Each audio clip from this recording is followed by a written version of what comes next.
ಎಲ್ರಿಗೂ ನಮಸ್ಕಾರ. Maitri's cooking and ಕ್ರಿಯೇಷನ್ಸ್ಗೆ ಸ್ವಾಗತ. ನಾನು ಈಗಾಗಲೇ ಅಯೋಧ್ಯೆ ಕಾಶಿಯ ಟೂರಿನ ನಮ್ಮ ಹಲವಾರು ವಿಡಿಯೋಗಳನ್ನು ನಿಮ್ಮ ಜೊತೆ ಶೇರ್ ಮಾಡ್ಕೊಂಡಿದ್ದೀನಿ ಅಲ್ವಾ. ಇವತ್ತು ಕೂಡ ಅದೇ ವಿಡಿಯೋದ ಮುಂದಿನ ಭಾಗವನ್ನು ನೀವು ನೋಡಬಹುದು. ಇನ್ನೂ ಒಂದೆರಡು ವಿಡಿಯೋವನ್ನು ಹಾಕ್ತೀನಿ. ಹಾಗೆ ಗಂಗಾ ಆರತಿ ಕೂಡ ಸ್ಪೆಷಲ್ ಆಗಿರುತ್ತೆ ಅಲ್ವಾ ಕಾಶಿನಲ್ಲಿ, ಅದನ್ನು ಕೂಡ ನಾನು ನಿಮಗೆ ಫುಲ್ ವಿಡಿಯೋದಲ್ಲಿ ತೋರಿಸ್ತಾ ಇದ್ದೀನಿ. ಹಾಗೆ ನಾವು ಈ ಟೂರಿಗೆ ಹೋಗಿರೋದು 7 ಸ್ಯಾಡ್ಸ್ ಅವ್ರ ಜೊತೆಗೆ. 7 ಸ್ಯಾಡ್ಸು ಈ ಟೂರಿಸಮು ತುಂಬಾ ಚೆನ್ನಾಗಿದೆ, ಒಳ್ಳೆ ಫೆಸಿಲಿಟಿಗಳಿದೆ. ನಮ್ಮ ಈ ಟೂರಿಸ್ಟ್ನಲ್ಲಿ ನಾವು ಹೋದವಾಗ ನಮ್ಮ ಜೊತೆ 1 ವರ್ಷದ ಮಕ್ಕಳಿಂದ ಹಿಡಿದು 90 ವರ್ಷದವರೆಗಿನ ಏಜ್ನವರು ಇದ್ದರು. ಎಲ್ಲರನ್ನೂ ತುಂಬ ಚೆನ್ನಾಗಿ ಕೇರ್ ಮಾಡಿ ಚೆನ್ನಾಗಿ ಕರ್ಕೊಂಡೋಗಿ ಬಂದರು. ಎಲ್ಲ ಕಡೆಯೂ ನಮಗೆ ಒಳ್ಳೆ ರೀತಿಯಲ್ಲಿ ದರ್ಶನ ಕೂಡ ಆಯಿತು. ಎಲ್ಲೂ ಕೂಡ ತುಂಬಾ ಹೊತ್ತು ಕಾಯಬೇಕಾಗಿ ಇಲ್ಲ, ಏನೂ ಇಲ್ಲಾಗಿತ್ತು. ಬೇಗ ಬೇಗ ದರ್ಶನ ಕೂಡ ಆಯಿತು. ಮತ್ತು ಎಲ್ಲೂ ನಮಗೆ ಯಾವುದೇ ರೀತಿಯಾದಂಥ ತೊಂದರೆ ಕೂಡ ಆಗಿಲ್ಲ. ಕಾಶಿನಲ್ಲಂತೂ ತುಂಬಾ ಚಳಿ ಇತ್ತು. 2 ದಿನ ರಾತ್ರಿ ನಾವು ಇಲ್ಲಿ ಸ್ಟೇ ಮಾಡಿದ್ವಿ. ಇವಾಗ ನಾವು ಹೋಟೆಲ್ಗೆ ಬಂದು ರೀಚ್ ಆಗಿದ್ದೀವಲ್ವ. ನೋಡಿ, ಎಲ್ಲರೂ ತುಂಬ ಚಳಿ ಅಂತ ಟೀ ಕಾಫಿ ಎಲ್ಲ ಕುಡಿತಾ ಕೂಡ ಇದ್ದಾರೆ. ಯಾಕೆಂದರೆ ಚಳಿ ತಡ್ಕೊಳಕ್ಕಾಗಲ್ಲ ಅಲ್ವಾ, ಅದಕ್ಕೋಸ್ಕರ. ಹಾಗೆ ಕಾಶಿನಲ್ಲಿ ರಾತ್ರಿ ಎಲ್ಲ ಬಸ್ ಎಲ್ಲ ಓಡಾಡಲ್ಲ ಒಳಗಡೆ ಎಲ್ಲ, ಸಿಟಿ ಒಳಗಡೆ ಎಲ್ಲ. ಯಾಕೆಂದರೆ ಸಣ್ಣ ಸಣ್ಣ ಗಲ್ಲಿಗಳಿರುತ್ತೆ, ತುಂಬ ಟ್ರಾಫಿಕ್ ಆಗುತ್ತೆ ಅಂತ. ರಾತ್ರಿ 10 ಗಂಟೆಯಿಂದ ಬೆಳಗ್ಗೆ ಒಂದು 5 ಗಂಟೆ ತನಕ ಅಷ್ಟೇನೋ ಓಡಾಡುತ್ತೆ ಬಸ್ಸು. ಇಲ್ಲ ಅಂದರೆ ಹಗಲಿಗೆಲ್ಲ ಓಡಾಡಲ್ಲ. ನಮ್ಮನ್ನು ಬಸ್ಸನ್ನು ಒಂದು ಕಡೆ ನಿಲ್ಲಿಸಿ ನಮ್ಮನ್ನು ಆಟೋದಲ್ಲೆಲ್ಲ ಕರ್ಕೊಂಡು ಬಂದು ಇಲ್ಲಿ ಹೋಟೆಲ್ಗೆ ಬಿಟ್ಟರು. ನಂತರ ನಮ್ಮ ಲಗೇಜ್ಗಳನ್ನೆಲ್ಲ ನಂತರ ರಾತ್ರಿನಲ್ಲಿ ಬಸ್ಸಲ್ಲಿ ತೊಗೊಂಡು ಬಂದು ಕೊಟ್ಟರು. ಹಾಗೆ ಇಲ್ಲಿ ನೋಡಿ, ಊಟಕ್ಕೆಲ್ಲನೂ ಚೆನ್ನಾಗಿರುವಂಥ ವ್ಯವಸ್ಥೆಯನ್ನು ಮಾಡಿದರು. ಇದು ನೋಡಿ, ನಾವು ಊಟ ಮಾಡುವಂಥ ಡೈನಿಂಗ್ ಹಾಲ್ ಇತ್ತು. ಈ ಡೈನಿಂಗ್ ಹಾಲ್ನಲ್ಲೇ ನಮಗೆ ಊಟವನ್ನೆಲ್ಲ ಸರ್ವ್ ಮಾಡ್ತಿದ್ರು. ಊಟನೂ ಕೂಡ ಅಷ್ಟೇ ದಿನಾಲೂ ಚೆನ್ನಾಗಿರೋ ಊಟನೇ ಕೊಟ್ಟಿದ್ದರು.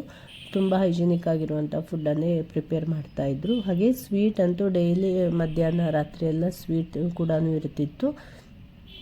ಇವಾಗ ರಾತ್ರಿ ನಾವು ಊಟವನ್ನೆಲ್ಲ ಮಾಡಿಕೊಂಡು ರೆಸ್ಟ್ ಮಾಡ್ಕೊಂಡ್ವಿ. ಇವತ್ತು ಒಂದಿನ ಸ್ವಲ್ಪ ಅರ್ಜೆಂಟ್ ಏನಿಲ್ಲಾಗಿತ್ತು, ಇಲ್ಲಾಂದರೆ ಎಲ್ಲ ದಿನವೂ 4 ಗಂಟೆಗೆಲ್ಲ ಎದ್ಕೊಂಡು ನಾವು ರೆಡಿ ಆಗಬೇಕಿತ್ತು.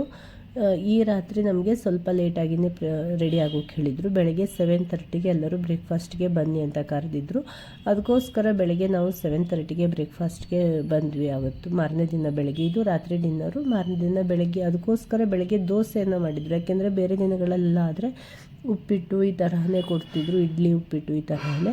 ಇವತ್ತು ಸ್ವಲ್ಪ ಲೇಟಾಗಿ ನಮಗೆ ಬೆಳಗ್ಗೆ ಬ್ರೇಕ್ಫಾಸ್ಟಿಗೆ ಕರೆದಿರೋದ್ರಿಂದ ದೋಸೆಯನ್ನು ಮಾಡಿದರು. ಹಾಗೆ ಅವಲಕ್ಕಿ ಇತ್ತು, ಹಾಗೆ ಬೇರೆ ಬೇರೆ ಫ್ರೂಟ್ಸ್ ಕೂಡ ಕೊಡ್ತಿದ್ರು ಡೈಲಿ ಬ್ರೇಕ್ಫಾಸ್ಟ್ಗೆಲ್ಲನೂ.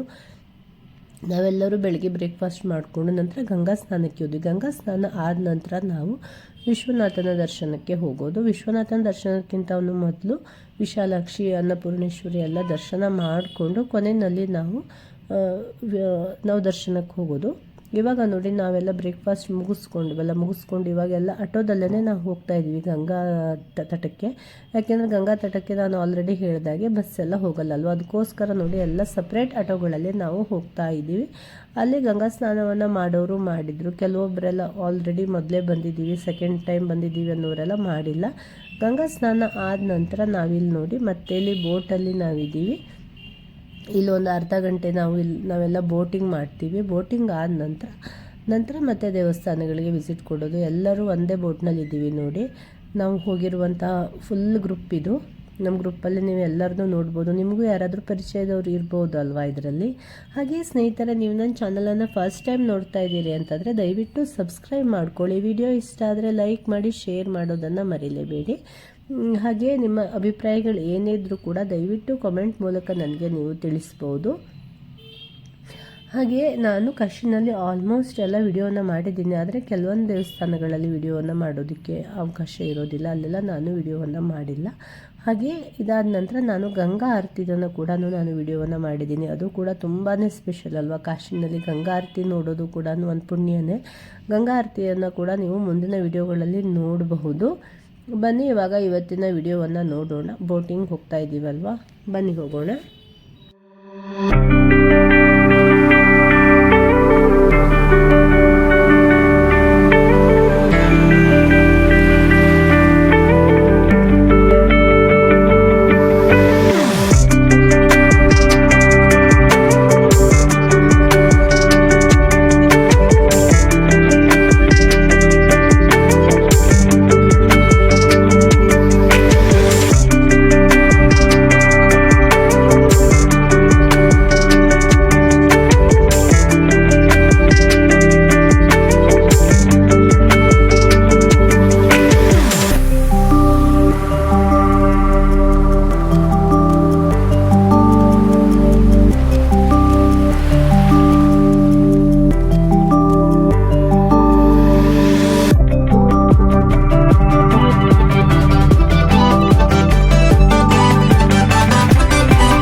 ನಂತರ ಏನ್ ಮಾಡ್ತಾರೆ, ನದಿ ತುಂಬಾ ಕಲುಷಿತವಾಗುತ್ತೆ. ಗೌರ್ಮೆಂಟ್ನವರು ಇದನ್ನ ರೀಡೆವಲಪ್ಮೆಂಟ್ ಗೆ ತಕೊಂಡು ಗಂಗಾ ಕ್ಲಿನಿಕ್ ಅಲ್ಲಿ ಇಲ್ಲಿ ಸುಮಾರು 50,000 ಕೋಟಿಯನ್ನ ಆಯೋಜನೆ ತಗೊಂಡ್ಬಂದು ಗಂಗಾ ನದಿ ಒಂದು ಕ್ಲಿನಿಕ್ಗೆ ಮುಂದುವರಿಸ್ತಾರೆ. ಆನಂತರ ಇಲ್ಲಿ ಕಂಪ್ಲೀಟ್ ಆಗಿ ಏನಂದ್ರೆ ಸುತ್ತು ಕಂಪ್ಲೀಟ್ ಆಗಿ ಬೋರ್ಡನ್ನೆಲ್ಲ ತೆಗಿತಾರೆ, ನದಿಗೆ ತಳ್ಳಲ್ಲ. ಬೋಟ್ಸ್ ಅನ್ನ ನದಿಗೆ ತಳ್ಳಲ್ಲ ಈಗ. ಹೌದು. ಸೊ ಈಗಲೂ ಕೆಲವರು ಕೇಳ್ಬೋದು, ಕನ್ಫ್ಯೂಸರ್ ಊರಲ್ಲಿ ನಮ್ಮ ಅಕ್ಕ ಹೇಳಿದ್ರು ಹೋದ್ಸರಿ ಬಂದಾಗ ಕಾಶಿನಲ್ಲಿ ಎಡಗಳನ್ನ ಸುಡಲ್ಲ ಅಂತೆ, ಅಲ್ಲಿ ಬೂದಿ ಬಿಡಲ್ಲ ಅಂತೆ. ನಿಮ್ ಗಂಡರಿಗೆ ನೋಡಿ ಸುಟ್ಟಿದಂತ ಬೂದಿಯನ್ನ ನದಿಗೆ ತಳ್ಳೋದು, ಸರಿನಾ?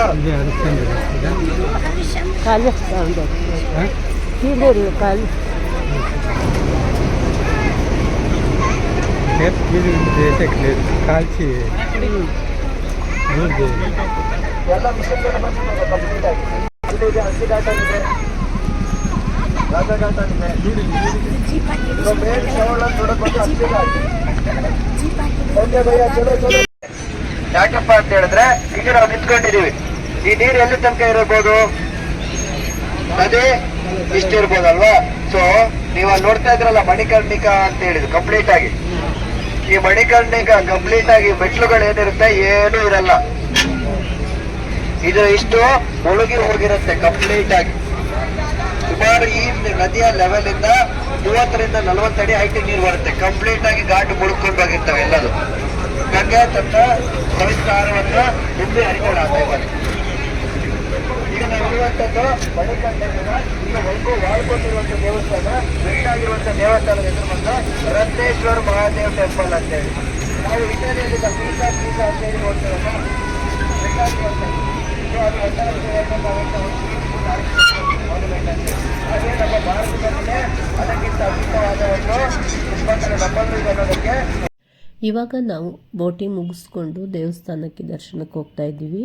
ಇಲ್ಲಿ ಕಾಶಿನಲ್ಲಿ ನಾವು ದರ್ಶನಕ್ಕೆ ಹೋಗಬೇಕು ಅಂದರೆ ಎಲ್ಲ ಕಡೆ ವೀಲ್ ಚೇರ್ ಕೂಡ ಇರಲ್ಲ, ಯಾಕೆಂದರೆ ವಯಸ್ಸಾದವರಿಗೆಲ್ಲನೂ ಕೆಲವೊಂದು ಕಡೆ ಎಲ್ಲ ನಡ್ಕೊಂಡೇ ಹೋಗಬೇಕಾಗತ್ತೆ.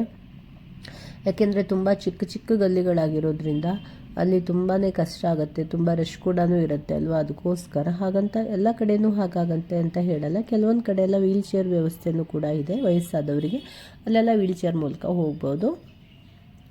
ನಾವು ಫಸ್ಟು ಅನ್ನಪೂರ್ಣೇಶ್ವರಿ, ವಿಶಾಲಾಕ್ಷಿ ಎಲ್ಲ ದರ್ಶನ ಮಾಡಿಕೊಂಡು, ದುಂಡಿ ಗಣಪನನ್ನು ಕೂಡ ದರ್ಶನ ಮಾಡಿಕೊಂಡು ನಂತರ ವಿಶ್ವನಾಥನ ಸನ್ನಿಧಿಗೆ ಹೋಗಿರೋದು. ಲಾಸ್ಟಲ್ಲಿ ಅಲ್ಲಿ ಹೋಗಿರೋದು.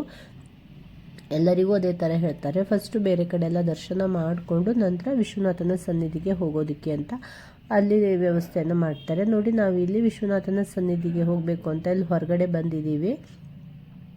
ನೋಡ್ಬೋದು ತುಂಬ ಏನು ರಶ್ಶು ಅಂತ ಅಷ್ಟೊಂದು ರಶ್ ಇಲ್ಲಾಗಿತ್ತು. ನಾವು ಹೋಗಿದ್ದ ದಿನ ಅದರಲ್ಲೂ ಕೂಡ ಕಾರ್ತಿಕ ಸೋಮವಾರ, ಕೊನೆಯ ಸೋಮವಾರ ಆಗಿತ್ತು. ನಮ್ಗೆ ಆವತ್ತೇನೆ ವಿಶ್ವನಾಥನ ದರ್ಶನ ಆಗಿರೋದು ಕೂಡ ಒಂದು ಪುಣ್ಯ ಅಂತಲೇ ಹೇಳ್ಬೋದು. ಆದರೂ ಕೂಡ ತುಂಬ ಹೊತ್ತೇನು ನಮಗೆ ವೆಯ್ಟ್ ಮಾಡೋ ಹಾಗೆ ಇರಲಿಲ್ಲ. ಕೆಲವೊಬ್ಬರೆಲ್ಲ ಅಲ್ಲಿ ಮುಟ್ಟಿ ದರ್ಶನವನ್ನು ಕೂಡ ಮಾಡಿದರು, ಅದಕ್ಕೂ ಕೂಡ ಎಕ್ಸ್ಟ್ರಾ ಚಾರ್ಜ್ ಇರುತ್ತೆ. ಅದನ್ನು ಕೂಡ ಟಿಕೆಟ್ ತೊಗೊಂಡು ಶಿವನನ್ನು ಮುಟ್ಟಿ ಕೂಡ ದರ್ಶನವನ್ನು ಮಾಡಿದರು.